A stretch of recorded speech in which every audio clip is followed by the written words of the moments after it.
बिस्मिल्लाहिर्रहमानिर्रहीम। मेरा नाम डॉक्टर हसन जुनैद है और मैं वन पेपर एमसीक्यू की कोचिंग कर रहा हूँ लास्ट 5 ईयर से।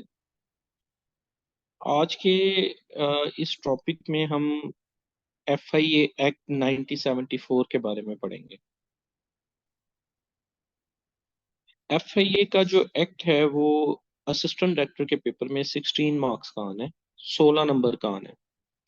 और ये ऐसे नंबर हैं जो आप इजीली ग्रैब कर सकते हैं, फुल बाय फुल भी। और अगर चलें एक दो एमसीक्यू आप लगा लेंगे, थोड़ा सा हट के आ जाते हैं, तो 14-15 मार्क्स तो इसमें आप इजीली ले सकते हैं। और ये सिर्फ एक लेक्चर और एक दिन पढ़ के आप इतना काम कर सकते हैं। 6 पेजेस का एक एक्ट है जिसके अंदर से आपके 16 मार्क्स का पेपर आना है। एफआईए के पेपर का आमतौर पे मेरिट हाई होता है, 80 पे जाके बनता है। तो हर एक पोर्शन, जो जो पोर्शन उन्होंने दिए होते हैं एफआईए के पेपर में, उसमें सब में अच्छे मार्क्स हासिल करने आपने होते हैं। लेकिन अगर आप इधर से फुल या 90% मार्क्स हासिल कर लेते हैं एफआईए एक्ट में, तो बाकियों के अंदर कुछ मार्जिन आपके पास मजीद आ जाता है। तो एफआईए बेसिकली, जैसा कि आपको पता है, कि फेडरल इन्वेस्टिगेशन एजेंसी है और ये मिनिस्ट्री ऑफ इंटीरियर के अंडर आती है। और ये एस्टेब्लिश हुई 13 जनवरी 1975 में। 13 जनवरी 1975 में ये जो है एफ आई ए एस्टेब्लिश हुई। एक्ट 1974 का है, लेकिन उसको जो नाफिजुल अमल में लाया गया वो 1975 में लाया गया। तो ये देखिए, F I A was establish under F I A act 1974, और इसका volume act 8 of 1975 promulgated on 13 जनवरी 1975। अब ये जो एक्ट हम पढ़ने जा रहे हैं, इसमें जो एक एक वर्ड है वो बड़ा इंपॉर्टेंस का हामिल होता है। हल्का सा भी वर्ड चेंज होने से एक्ट का मतलब, एक्ट तो है ही ये चीज कि जो उसमें वर्ड लिखे हैं वो वर्ड बाय वर्ड आपको आने चाहिए। जैसे अब ये लिखा हुआ है, ये 3 एमसीक्यू हैं जो डिफरेंट पेपर्स में आए हैं, पास पेपर्स में। एफआईए किस अंडर के किस एक्ट के अंडर बना, तो उसका होगा एफआईए एक्ट 1974। वॉल्यूम कौन सा था एक्ट का? एक्ट का वॉल्यूम नंबर 8 था। 1975 में जो बिल पास हुए नेशनल असेंबली से, सेनेट से, उनमें बिल नंबर 8 था। ये भी एमसीक्यू पेपर में आया हुआ है। और एफआईए प्रोमलगेटेड कब से नाफिजुल अमल में हुआ? तो 13 जनवरी 1975 से ये नाफिजुल अमल में हुआ। तो ये डिफरेंट जो है एमसीक्यू, इस हिसाब से आगे भी चल के हम देखते हैं कि एक्ट की वर्डिंग को आपने जो है वर्ड बाय वर्ड याद करना होता है। पर्पस क्या है एफआईए का?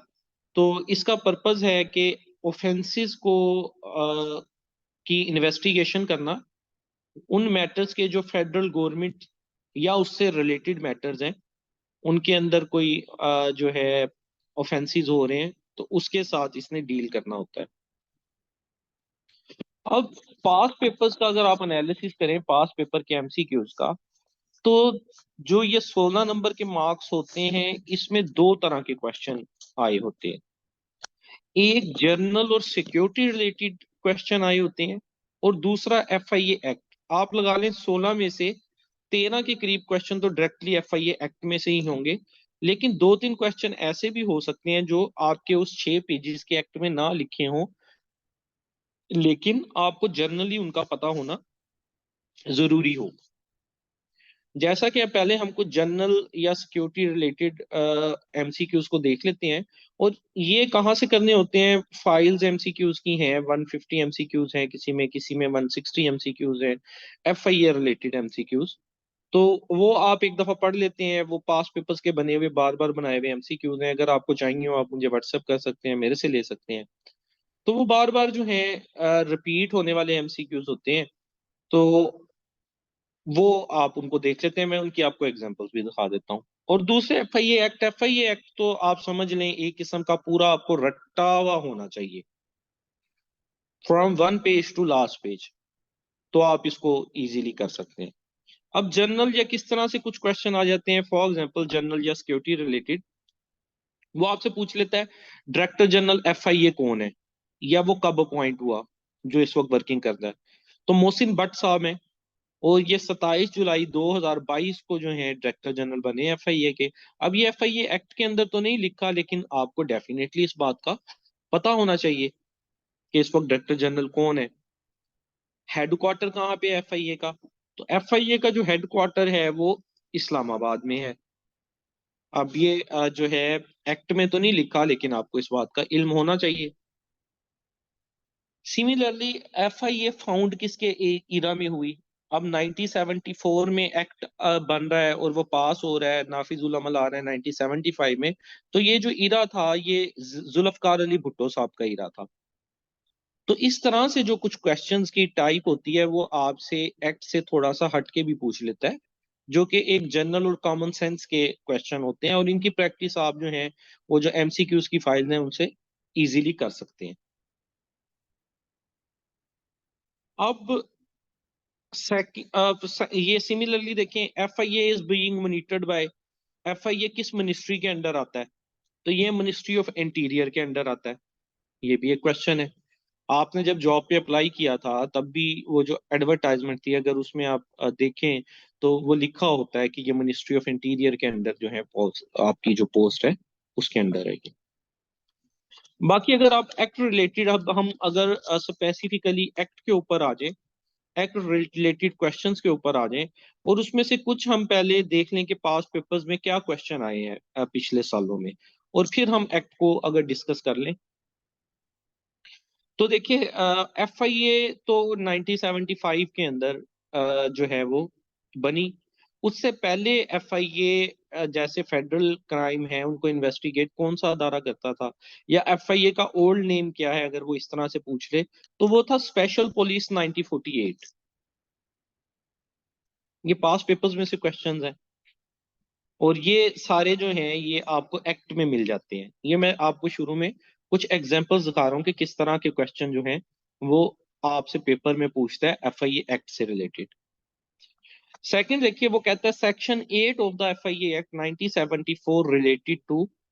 यहां से हमें पता चल रहा है कि एफआईए एक्ट जो है उसमें कुछ सेक्शंस बने हुए हैं, और उसमें से वो सेक्शन 8 पूछ रहा है कि किस चीज से रिलेट करता है।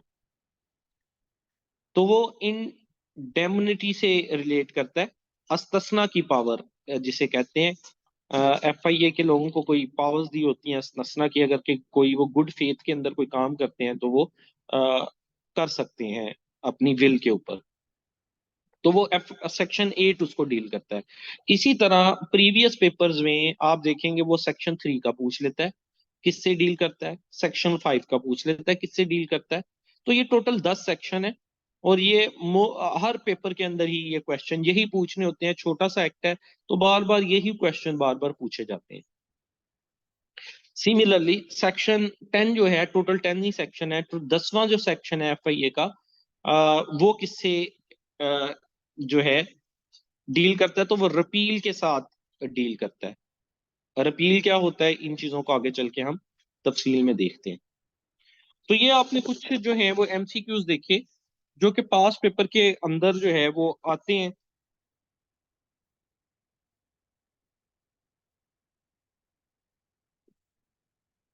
अब हम देखते हैं कि एफआईए का जो एक्ट है 1974 का, आप लोगों के पास मेरा ख्याल है सॉफ्ट फॉर्म में तो मौजूद होगा ग्रुप्स वगैरह की मदद से। इसके अलावा इसका अगर आप प्रिंट निकाल लें तो वो ज्यादा बेहतर है, चीजों को याद करने में आसानी रहती है।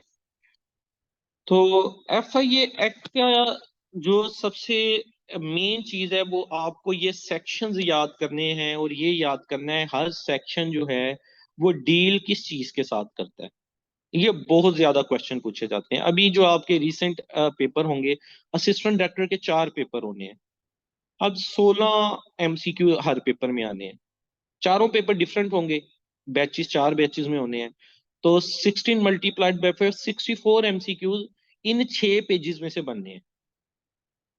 तो इन 6 पेजेस में से जो 64 एमसीक्यूज बनने हैं, तो आप अंदाजा लगा लें कि वो यही इन्हीं चीजों में से बार बार रिपीट होने हैं कई एमसीक्यू। हो सकता है कि एक पेपर में आए हुए एमसीक्यू अगले में फिर रिपीट हो जाएं 2 4। और इसी तरह जो अगर आप 2022 के में दो पेपर हुए थे एफआईए के, उसको देखें, उससे पहले 2019 में दो पेपर हुए थे, तो आप उन पास पेपर्स को भी देखें कि उनमें क्या एमसीक्यू पूछे गए। छोटा सा एक्ट है, तो वो जो बनाए हुए या पूछे गए हैं वो मे बी पॉसिबल दोबारा भी रिपीट हो जाए। तो मैं बल्कि आप लोगों के साथ शेयर भी कर दूंगा 2022 के जो 16 एक पेपर के 16 एक पेपर के 30 जो है 2 MCQ 2022 में जो पूछे गए हैं, पिछले साल जो पेपर हुआ था वो कौन से हैं। तो इधर देखिएगा, सबसे पहले कि 10 आपके सेक्शन हैं एफआई एक्ट के, और आपने इनको जो है एज इट इज याद कर लेना है कि सेक्शन 1 जो है वो short title extend and commencement है। इसमें तीन जो है आगे सब सेक्शन है। फिर सेक्शन 2 के अंदर कुछ डेफिनेशंस हैं, वो 8 डेफिनेशंस हैं। सेक्शन 3 जो है वो कॉन्स्टिट्यूशन ऑफ एजेंसी को डील करता है। इसमें दो जो है वो सब सेक्शन है। सेक्शन जो 4 है वो सुपरिंटेंडेंस और एडमिनिस्ट्रेशन को डील करता है। इसमें भी दो जो हैं वो सब सेक्शन है। फिर सेक्शन 5 जो है, जो पावर्स एजेंसी के लोगों को दी गई होती हैं, इनकी क्या क्या पावर्स हैं, वो सेक्शन 5 उसको डील करता है, और उसके अंदर 6 सब सेक्शन है। फिर सेक्शन 6 जो है वो power to amend the schedule, कि अगर कोई आप चाह रहे हैं कि इसके अंदर कोई अमेंडमेंट की जाए, कोई तरमीम की जाए किसी शेड्यूल के अंदर, इसका एक शेड्यूल भी है। कितने शेड्यूल हैं एफआईए के? एक ही शेड्यूल है जिसमें बताया हुआ है कि ऑफेंसेस कौन कौन से हैं और उनके ऊपर कौन कौन सी जो है दफा लगती है। तो वो एक शेड्यूल है और उसके अंदर काफी सारी जो है दी हुई हैं ऑफेंसेस की पनिशमेंट्स। तो एक ही शेड्यूल है। उस शेड्यूल को कैसे अमेंड करना है वो सेक्शन 6 बताता है। डेलीगेशन ऑफ पावर, एक बंदा अपनी, जैसे डायरेक्टर जनरल है, वो अपनी पावर किसी अपने मेंबर को देना चाहता है, तो वो डेलीगेशन ऑफ पावर के अंडर आएगा। उसके अंदर भी जस्ट एक ही सब सेक्शन है, एक ही क्लास है जो आपको बताती है। फिर इंडेमनिटी, इसमें भी सिर्फ एक ही आगे ये सिर्फ एक ही सेक्शन ही है।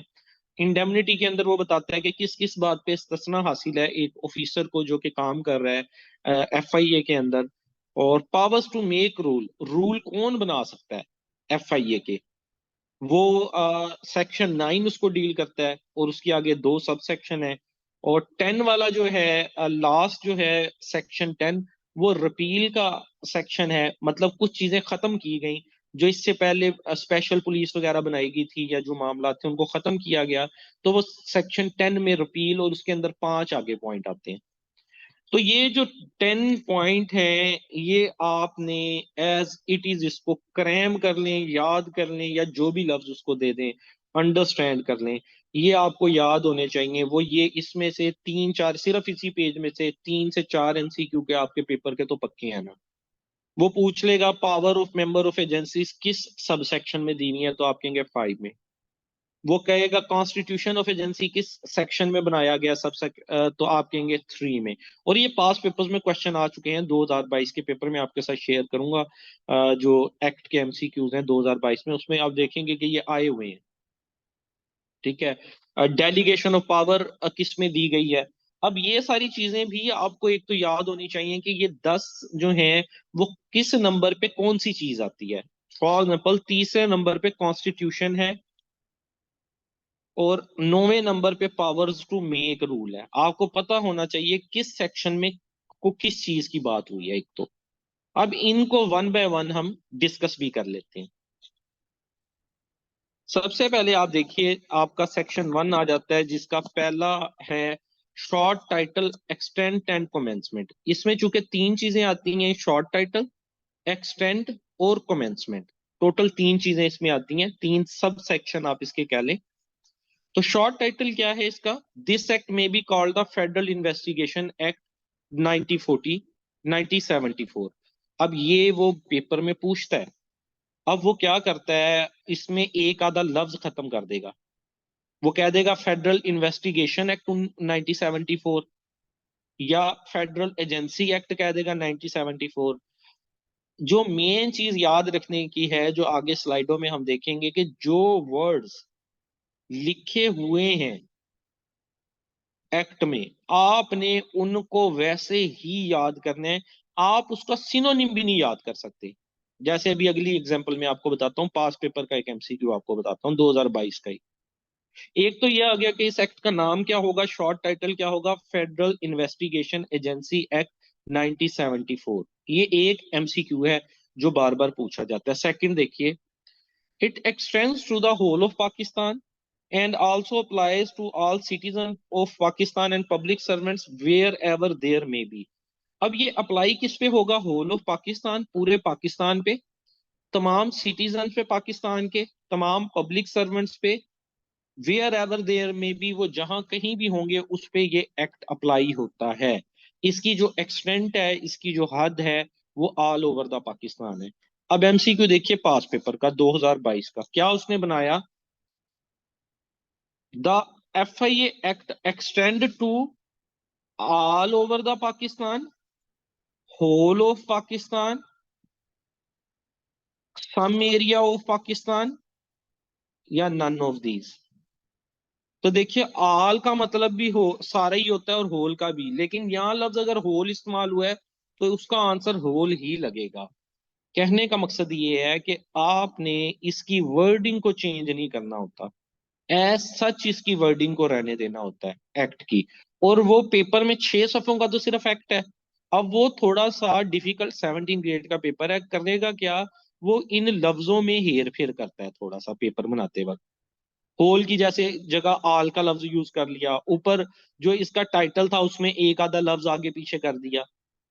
तो आप इसलिए इसको अच्छी तरीके से 2 बार 3 बार रीड करेंगे, पेपर की सुबह भी चाहे इसको एक बार रीड करके पेपर से पहले एंटर हो जाए एग्जामिनेशन हॉल में, ताकि जो वर्ड बाय वर्ड इसकी वर्डिंग है वो आपको याद हो। फिर उसके बाद इसकी कमेंसमेंट, ये कब से स्टार्ट होगा, तो it shall came into force at once, ये फौरी तौर पे। ये भी एमसीक्यू में आता है कि इसकी जो कमेंसमेंट है वो कब से है, एट वंस, फौरी तौर पे, आफ्टर 1 वीक, आफ्टर 1 मंथ, या आफ्टर 1 ईयर। तो इसका आंसर होता है एट वंस। ये भी एमसीक्यू के अंदर वो, अब यहाँ जितने पॉइंट, 3 पॉइंट आए सेक्शन 1 में, उसका शॉर्ट टाइटल, उसकी एक्सटेंट और उसकी कमेंसमेंट, ये तीनों तीन एमसीक्यू बनते हैं। उसका शॉर्ट टाइटल क्या है, इसकी एक्सटेंट क्या है, इसकी कमेंसमेंट क्या है। बल्कि वो ये भी इस तरीके से भी पूछ लेता है, शॉर्ट टाइटल कौन से सेक्शन में दिया हुआ है, आप कहेंगे सेक्शन 1 में दिया हुआ है। टाइटल ऑफ द एक्ट किस सेक्शन में दिया हुआ है, सेक्शन 1 में दिया हुआ है। कमेंसमेंट ऑफ द एक्ट किस सेक्शन में दी हुई है, सेक्शन 1 में दी गई है। तो तीन और एमसीक्यू, 6 तरह के एमसीक्यू बन गई है। तो इस तरह से घुमा फिरा के उसने पेपर के एमसीक्यू भी तो पूरे करने हैं। 4 इस दफा पेपर होने हैं, 4 बेसिस में 64 एमसीक्यूज उसने बनाने हैं। छोटा सा एक्ट है, तो वो बार बार लफ्जों को घुमा फिरा के ही आपके एमसीक्यूज बनाएगा। उसके बाद आ जाता है सेक्शन 2। सेक्शन 2 रिलेटेड है डेफिनेशन से, और डेफिनेशंस इसमें 8 डेफिनेशंस दी हुई हैं।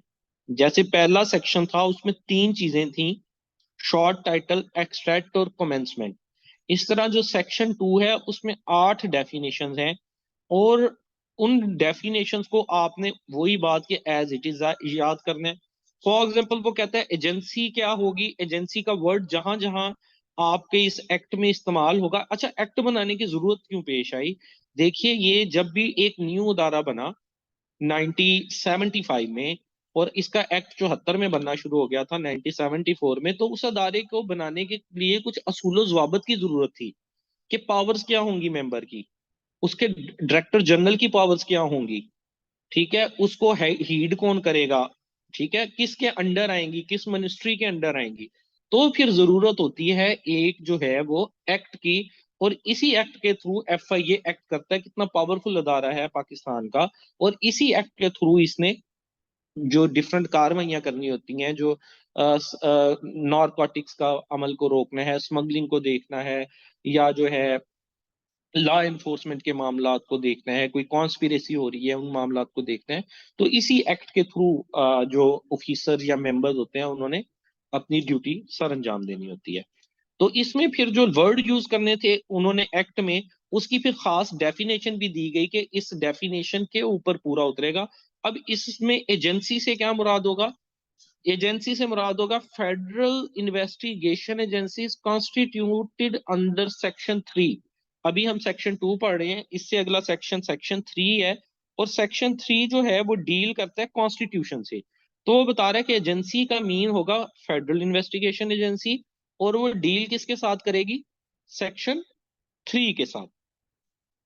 सेक्शन 3 हम आगे देखेंगे। Section 3 deal he constitution of agency के साथ करता है। कोड से क्या मुराद होगा? जहां वर्ड कोड यूज होगा, कोड का मतलब होगा कोड ऑफ क्रिमिनल प्रोसीजर 1898। ठीक है, ये आपको अब याद होना चाहिए, ये 1898 भी याद होना चाहिए, और उसका एक्ट नंबर 5 है। ये भी वो आपसे पूछ सकता है कि कोड ऑफ क्रिमिनल प्रोसीजर जो है वो कौन से ईयर का, तो उसमें आप बताएंगे 1898 का। हालांकि यहाँ सिर्फ वो डेफिनेशन कोड की पूछ रहा है, या वो एमसीक्यू में आपसे पूछ लेता है कि जो है कोड का क्या मतलब है। कोड से मुराद है code of criminal procedure of, नीचे 4 ईयर मेंशन कर देता है, तो आपको पता होना चाहिए 1898। नेक्स्ट, डायरेक्टर जनरल का वर्ड जहां यूज होगा उससे क्या मुराद होगा? Director general of the agency, agency का डायरेक्टर जनरल, जो कि मैंने आपको बताया कि मौजूदा मोहसिन भट्ट साहब है। प्रोविंशियल पुलिस से क्या मुराद होगा? Provincial police means the police constituted by a provincial government under the Police Act 1868। Provincial police का मतलब होगा वो पुलिस, हर सूबे की वो पुलिस जो 1861 के अंदर बनी। किस एक्ट के थ्रू? Police act 1861। इसी हमारे एफआईए एक्ट में 6 से 7 और भी एक्ट्स के नाम का जिक्र है, उनके साथ उनके ईयर्स का जिक्र है, वो भी आपको याद होने चाहिए क्योंकि that are part of the act. तो 4 डेफिनेशंस तो ये हो गई आपकी एजेंसी, कोड, डायरेक्टर जनरल और प्रोविंशियल पुलिस की। इसी तरह 4 डेफिनेशन इसकी और हैं। वो क्या क्या हैं जी? पब्लिक सर्वेंट से क्या मुराद होगा? पब्लिक सर्वेंट का मतलब होगा कि जो पाकिस्तान पीनल कोड 1860 का एक है, उसमें जो डिफाइन किया गया है उसके सेक्शन 21 में, और उसमें आगे क्या चीज आ जाती है? Any employment of any corporation, any body, any organisation control or administered under the authority of federal government.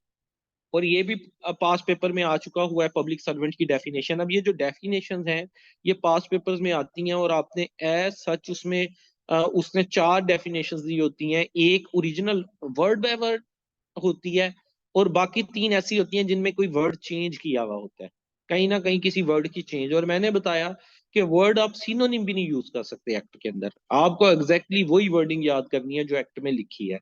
और ये इतना मुश्किल नहीं होता, आप 1-2 दफा जब रीड आउट कर लेते हैं ना एक्ट को, तो आपके जेहन में काफी सारी चीजें जो हैं वो नक्श हो जाती हैं, और जब पेपर में आता है आपके सामने जो वर्ड चेंज किया होता है वो आपको समझ आ जाती है कि यहाँ पे जो है एग्जामिनर ने इस एमसीक्यू को फैब्रिकेट किया हुआ है, और असल जवाब जो है वो ये इसका बनता है।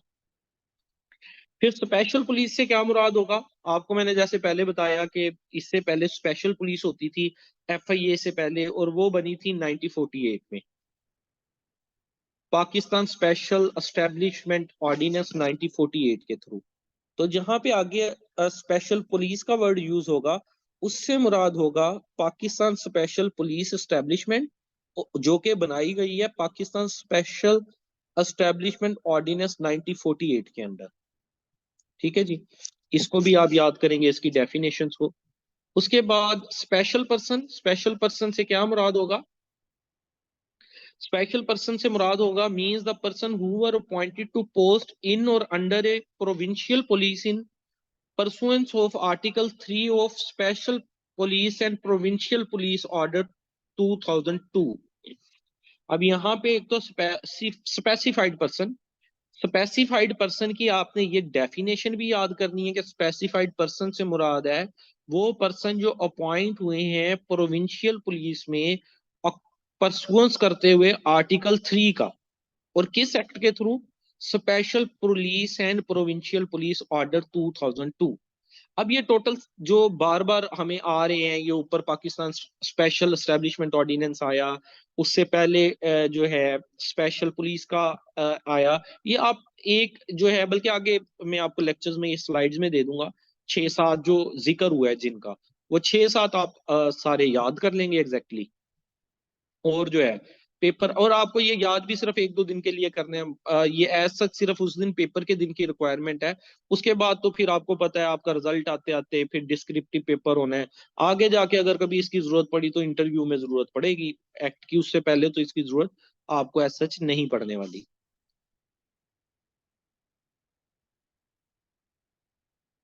और रूल से मुराद होगा, आखिरी पॉइंट, रूल्स का क्या मतलब होगा? Rule mean rule made under this act. इस एक्ट के अंडर जो रूल्स बनाए गए वो। अब देखिए जुमला तो कितना सिंपल सा लग रहा है, रूल्स, रूल का मतलब क्या होगा? Rule made under this act. लेकिन आप 2022 का पेपर देखें, ये भी एमसीक्यू में आया हुआ है। रूल्स का क्या मतलब होगा? नीचे उसने दिया हुआ है, rules made under this act, rules made under फला act, rules made under federal investigation agency, rules made under federal department, rule made under by prime minister, इस तरह से। अब इसका एग्जैक्ट आंसर है rules made under this act. इस act के अंदर बनाए गए रूल। तो इस तरह से सिर्फ लफ्जों की हेर फेर की जाती है एक्ट के एमसीक्यूज में। आमतौर पे हम ये पढ़ के नहीं जाते हैं, हम अपना ज्यादा focus Pakistan affair, everyday science, English और उन चीजों के ऊपर रखते हैं। हालांकि अगर 6 पोर्शन हैं आपके एग्जाम के, तो इक्वल वेटेज है 16 मार्क्स की आपके, जो है वो एफआईए के एक्ट को। जिसको अगर आप सिर्फ एक दिन अगर चले, मैं शायद मुबालगा रही से काम ले रहा हूँ, एग्जेजरेशन से काम ले रहा हूँ, 2 दिन या 3 दिन भी अगर आप लगा लें, और बाकियों को तो आप 15-15 दिन, 20-20 दिन लगाते हैं हर एक सब्जेक्ट को पढ़ने में, जिन्होंने मेरिट के ऑर्बिट में आना होता है। तो इसके अंदर मेरा ख्याल है कि इसको 2-3 दफा याद कर लेने में कोई भी हर्ज नहीं है, अगर आपके 16 में से 14, 15 या 16/16 नंबर्स भी आ जाए तो। ठीक है जी। उसके बाद अभी तक हमने ये देखा कि टोटल 10 जो है वो सेक्शन है। उसमें से पहला सेक्शन हमने देख लिया, जिसमें उसकी जो है एक्ट का टाइटल, उसकी कमेंसमेंट और उसकी एक्सटेंट बताई गई थी। दूसरे में हमने सेक्शन में देखी डेफिनेशंस आती हैं। तीसरे सेक्शन में इसका कॉन्स्टिट्यूशन आता है, मोस्ट रिपीटेड क्वेश्चन, बार बार पूछे जाने वाला क्वेश्चन। कॉन्स्टिट्यूशन ऑफ एजेंसी किस सेक्शन में पूछा जाता है, किस सेक्शन में मेंशन है? Section 2, section 3, section 4, section 5? इसका आंसर होता है सेक्शन 3। इसी क्वेश्चन को वो इस तरह भी पूछ सकता है, section 3 deals with the constitution of the agency, administration of the agency, definition of the agency, power to make rule of the agency. तो एग्जैक्ट उसका आंसर होगा कॉन्स्टिट्यूशन ऑफ द एजेंसी। ठीक है। अब कॉन्स्टिट्यूशन ऑफ द एजेंसी के अंदर सिर्फ दो आगे सब सेक्शन है, सिर्फ दो। वो क्या कहता है हमने देखते हैं। पहले वो कहता है, notwithstanding anything contained in any other law for the time being in force, the federal government may constitute an agency to be called the Federal Investigation Agency। Means कि कॉन्स्टिट्यूशन उसका ये कह रहा है, आइन ये कह रहा है कि फेडरल गवर्नमेंट एक जो है एजेंसी बना सकती है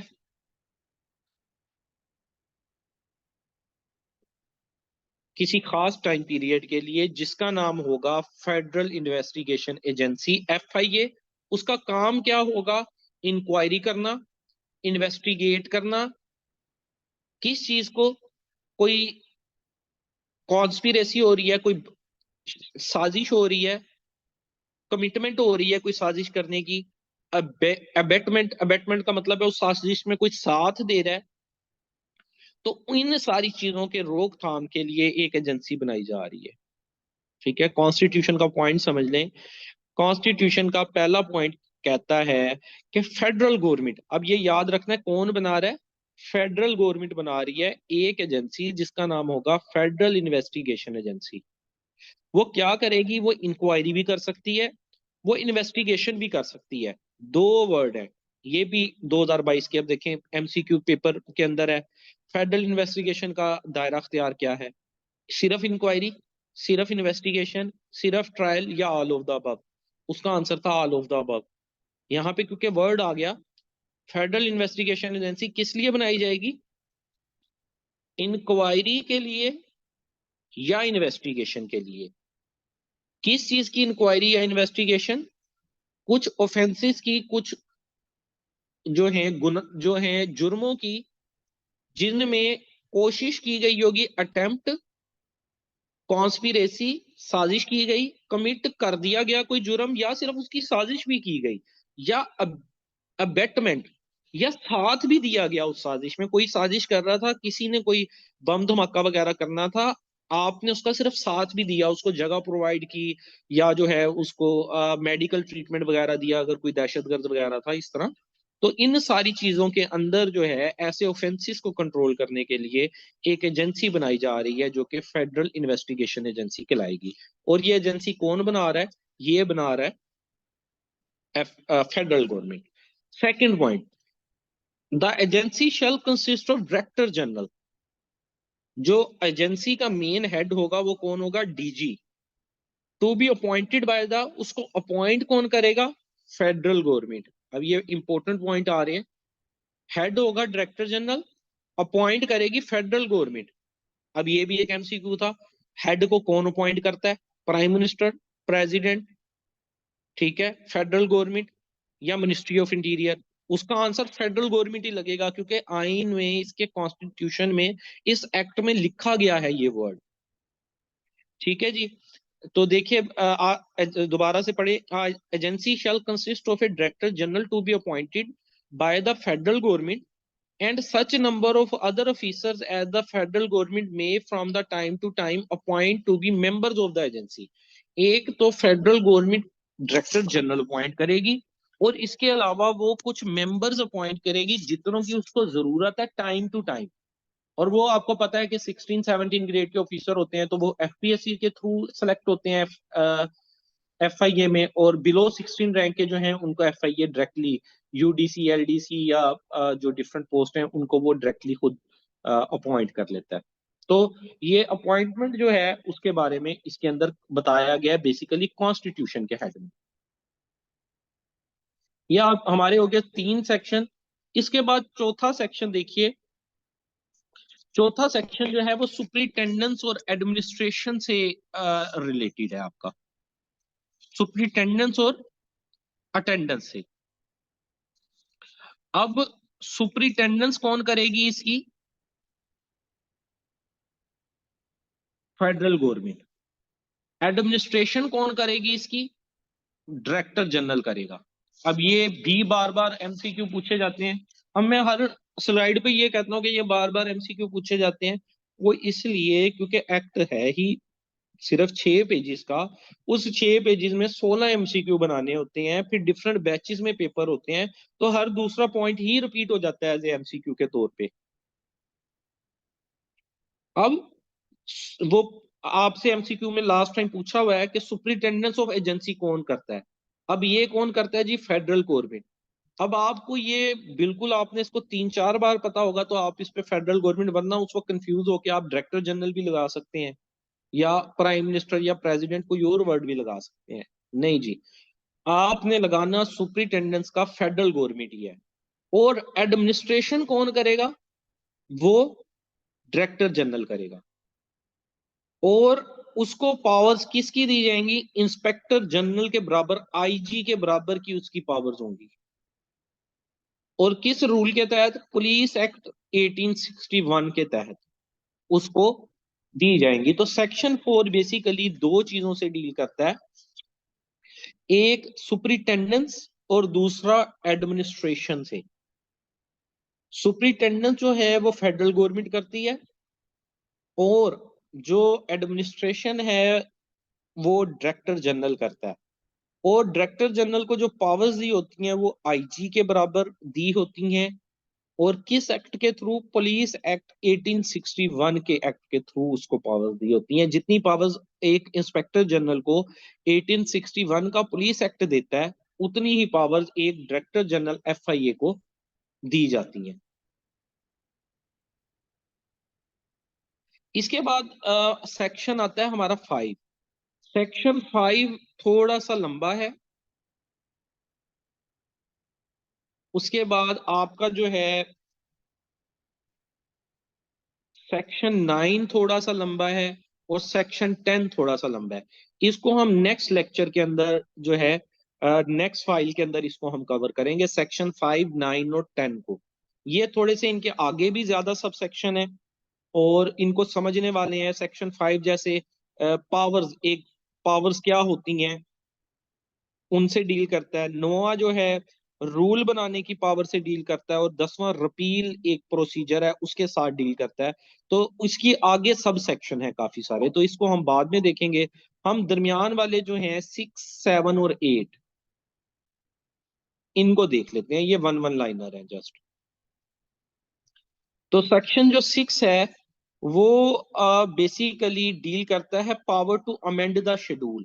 अगर ये जो शेड्यूल, इसके साथ एफआईए एक्ट के साथ एक शेड्यूल भी है जिसमें ऑफेंसेस का बताया गया है। वो एज सच याद तो करना है, ये नहीं है कि वो आपको ये कह दिया जाए कि याद नहीं करना, लेकिन उसमें से अभी तक अगर हम पास पेपर्स में देखें तो एमसीक्यू कम कम आते हैं। उसमें क्या है, उसमें बताया गया है कि फला इलेक्ट्रॉनिक क्राइम जो है उसको ये वाले सन का एक्ट लगता है, उस एक्ट का एक नाम है। फला स्मगलिंग का कोई क्राइम है तो उसको जो है जी फला एक्ट लगता है, उसका एक प्रॉपर जो है जी वो नाम है। सिमिलरली जैसे prevention of anti narcotic activities है, वो एक एक्ट है, वो 1974 है। तो वो शेड्यूल है, उसमें डिफरेंट ऑफेंसेस जो जुर्म है और उनपे कौन से एक्ट लगते हैं उनके नाम दिए गए हैं। उसको एक दफा देख लीजिएगा, एक दो रीडिंग्स दे लीजिएगा। उसमें से आता कम है, लेकिन अभी तक नहीं आया तो इसका मतलब ये नहीं कि आगे नहीं आ सकता। शेड्यूल वो ये जो 10 हमारे सेक्शन है ना, इसके अलावा इसके साथ एफआई एक्ट के साथ एक 2 सफ़ों का शेड्यूल भी है। ठीक है जी। तो उस शेड्यूल को पावर उसको अमेंड करने की, अमेंड का मतलब है कोई तरमीम करने की। जैसे ये एक एक्ट बन गया, उसकी अगर आप कोई चाह रहे हैं कि न्यू दौर आ गया हम जी, कोई उसमें पावर्स बढ़ाना चाह रहे हैं किसी की, डायरेक्टर जनरल की, या कोई एक्ट नया ऐड करना चाह रहे हैं, कोई नया एक्ट बन गया किसी जुर्म के खिलाफ, उसको ऐड करना है तो उसको कहते हैं अमेंडमेंट, अमेंड करना, शेड्यूल को अमेंड करना। तो power to amend the schedule section number 6 में दी गई है। और ये कौन कर सकता है शेड्यूल को इवेंट? दो चीजें इंपॉर्टेंट हैं। Federal government may by notification in the official gazette amend the schedule so as to and any entry there to or modify or omit any entry therein। इस बात का मकसद ये है कि अगर कोई चीज अमेंड करनी है शेड्यूल में तो वो करेगी फेडरल गवर्नमेंट।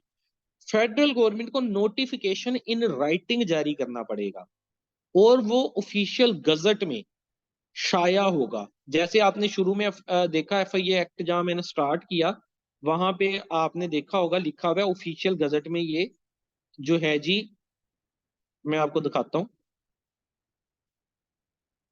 ऑफिश ये गजट ऑफ पाकिस्तान में वो इशू होती है चीज ये। तो अगर कोई अमेंडमेंट करनी है शेड्यूल में तो वो इस गजट ऑफ पाकिस्तान के अंदर उसको होना पड़ेगा, इन रिटर्न आना पड़ेगा बाय नोटिफिकेशन। और वो नोटिफिकेशन कौन देगी? Federal government. तो ये 3 पॉइंट, 3 एमसीक्यू हैं जो इस पॉइंट में से बन सकते हैं, सब सेक्शन सेक्शन नंबर 6 में से। और इसके आगे कोई वो नहीं है मजीद, जो है अमेंडमेंट का आगे कोई सब सेक्शन नहीं है, तो बिल्कुल आसान है। इसी तरह 7 और 8 का भी कोई सब सेक्शन नहीं है, तो वो भी इजी है। 7 और 8 क्या कहता है? Delegation of power. Delegation of power ये होता है कि आप अपनी पावर्स किसको दे सकते हैं। फॉर एग्जांपल डायरेक्टर जनरल जो है वो बिजी है, वो बीमार हो गया, अब सारा कुछ तो उसके अप्रूवल से होना है, या वो बाहर चला गया किसी ट्रेनिंग पे, तो पीछे अगर कोई चीजें, अब क्या काम रुक जाएगा 10-15 दिन अगर वो यहाँ नहीं है, उमरा करने चला गया है, या और कोई मसला बन गया है, डायरेक्टर जनरल तो एक होता है, तो वो अपनी पावर्स डेलीगेट कर सकता है। डेलीगेट का मतलब किसी अपने ऑफिसर को दे सकता है कि तब तक मेरे आने तक मेरे इख्तियारात ये बंदा इस्तेमाल कर सकता है, लेकिन वो भी इन राइटिंग करेगा। देखिए, द डायरेक्टर जनरल में बाय इन राइटिंग, राइटिंग के अंदर लिख के, डायरेक्ट डेट ऑल और एनी ऑफ हिज पावर, अपनी सारी पावर, ये भी इंपॉर्टेंट पॉइंट है, और एनी ऑफ हिज पावर, या उसकी पावर का कोई हिस्सा, under his act or the rule shall subject to such condition if any as may be specified in the order be exercised also by any member of the agency so specified। तो इधर कहने का मकसद और जो important 4 point बनते हैं वो ये बनते हैं कि delegation of power, director general अपनी पावर इन राइटिंग, अगर किसी मजबूरी की वजह से वो किसी ऑफिसर या किसी member, any member of agency को वो देना चाहता है तो वो इन राइटिंग में देगा। और वो चाहे तो अपनी तमाम पावर्स वो कह दे कि मेरे जितने इख्तियारात हैं फिलहाल ये बंदा इस्तेमाल कर सकता है, इतने दिनों के लिए कर सकता है, फलां एरिया में कर सकता है, या अपनी कुछ पावर्स वो बता देगा मेरी ये पावर है तो ये पावर वो बंदा यूज कर सकता है, जिसको मैं इन राइटिंग के अंदर अपॉइंट कर रहा हूँ अपनी जगह। तो ये डेलीगेशन ऑफ पावर जो है सेक्शन 7 में आ जाता है। और सेक्शन 8 जो है इंडेमनिटी से रिलेटेड है। ये जैसे ही स्टार्ट हुआ था तो मैंने आपको पास पेपर्स का एक एमसीक्यू दिखाया था कि जो है सेक्शन 8 किससे डील करता है। तो ये डील करता है इंडेमनिटी से। या वो ये भी पूछ सकता है इंडेमनिटी जो है वो किस सेक्शन में दी हुई है एफआईए के, तो आप कहेंगे सेक्शन नंबर 8 में दी हुई है। क्वेश्चन एक ही है, सवाल को दो तरह से घुमाया गया है। कान को ही पकड़ना है, लेकिन एक सीधी तरह कान को पकड़ा है, एक हाथ घुमा के कान को पकड़ा है। तो आपने दोनों तरीके से इसकी तैयारी करनी है। सिर्फ 10 जो है वो टोटल सेक्शंस हैं, उनको आपने याद करना है, उन सेक्शंस में लिखा क्या हुआ है। टोटल यही एफआईए एक्ट है, ठीक है, जिसमें से 10 में से 7 आज हमने डिस्कस कर ली हैं, बाकी 3 जो है थोड़े से लेंथी हैं, तो उसको हम नेक्स्ट लेक्चर के अंदर डिस्कस कर लेंगे। तो ये लास्ट वाला देख लीजिए, इंडेमनिटी। इंडेमनिटी कहते हैं इस्तस्ना को। अब इस्तस्ना क्या होता है?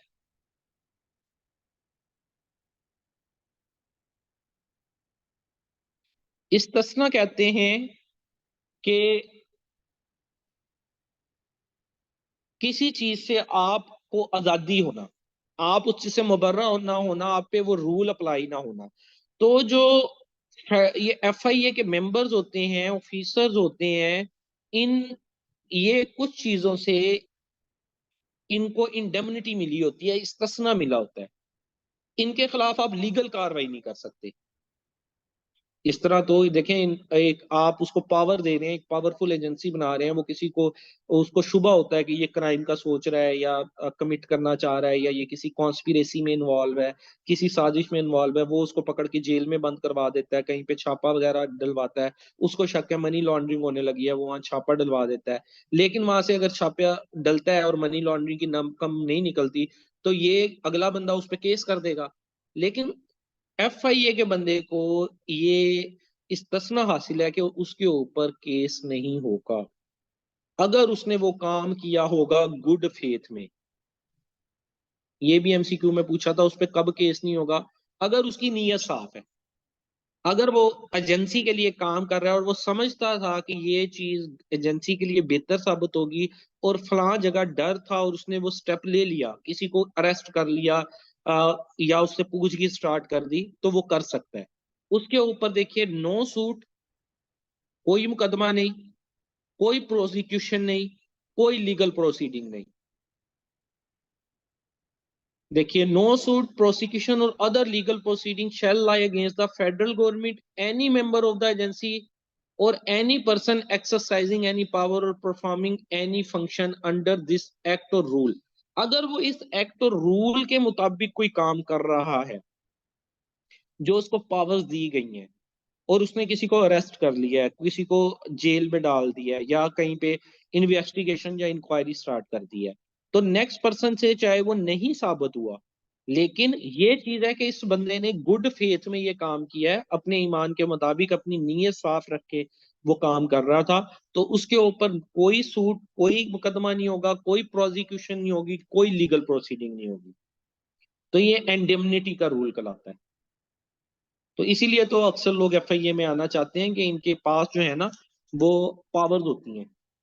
एफआईए जो है आमतौर पे सीएसएस और पीएमएस के बाद जो, अगर कोई अदारा और खासकर वन पेपर एमसीक्यू के तहत जो टॉप प्रायोरिटी होती है कैंडिडेट की, वो एफआईए में जाने की होती है। एक तो इनकी पे स्केल पे बहुत अच्छी है, असिस्टेंट डायरेक्टर की 1.5 लाख के लगभग है, इंस्पेक्टर की भी लाख से ऊपर है, और पर्क्स एंड प्रिविलेजेस भी अच्छे हैं। फिर ये पावर्स जो दी गई हैं कि ये जो कुछ भी कर सकते हैं, तो गुड फेथ के अंदर वो कहेंगे जी हमने तो गुड फेथ में किया है, और हमें शुबा था कि ये चीज हो सकती है, तो वो कर सकते हैं। तो इस हिसाब से। तो ये जी हमने जो एक्ट का मेजर हिस्सा है उसको हमने देख लिया। अब बस हमारे जो हैं वो इसके 3 सेक्शन रह गए हैं, उसको इंशाल्लाह अगली किसी आने वाली वीडियो में हम डिस्कस कर लेंगे।